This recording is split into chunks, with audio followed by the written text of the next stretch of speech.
First thing we notice in this question is that it has an asterisk next to it. That means that the quality of our written communication is also going to be assessed, which means we have to write our answers very carefully.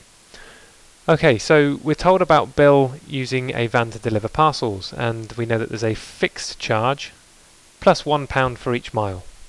We can use the graph to find the total cost of having a parcel delivered. We need to find out how much the fixed charge is. Now I'm going to show you two different ways we can do this. The first way is to pick a distance and to work out the cost. So let's pick 10 miles.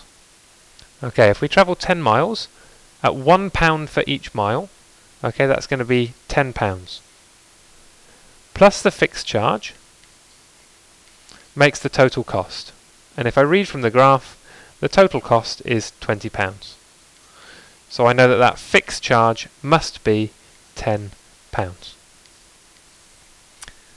Now, as I say, that's not the only way we can find our answer. Here's another way. If I look at the graph, I can see that the intersection with the y-axis is at £10. So for travelling a distance of 0 miles, I would still have to pay £10, again suggesting to us that the fixed charge is £10.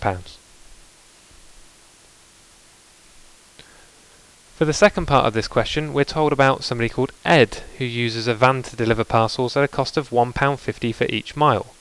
There is no fixed charge.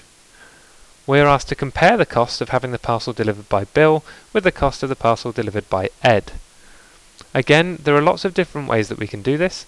My preferred method is to add this information to our graph. So let's add this in green.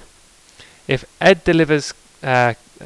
delivery costs are £1.50 a mile, then if he travels 10 miles, that's 10 lots of £1.50, which makes £15. Where are we? £15. If he travels 20 miles, that's 20 lots of £1.50, which makes £30. If he travels 30 miles, that's 30 lots of £1.50, which makes £45. If I travel no distance, obviously that's going to cost me nothing at all, and from here I can then draw my graph. Just like so. Again, notice no fixed charge, so the crossing point this time is at 0. Now we were asked to compare the costs, so I can now finish this off by writing that it will be cheaper for Ed to deliver the parcel until this point here. It costs the same amount for Ed and Bill to deliver a parcel 20 miles. After this point, it's cheaper for Bill to deliver our parcel. Okay, so that again is the lowest cost for the first 20 miles is from Ed, because that's the lower line on our graph. After 20 miles, the cheaper delivery driver is Bill. And as I say, we just write this up in words. So here I have my final answer. Ed is cheapest for the first 20 miles. Bill is cheapest for anything over 20 miles.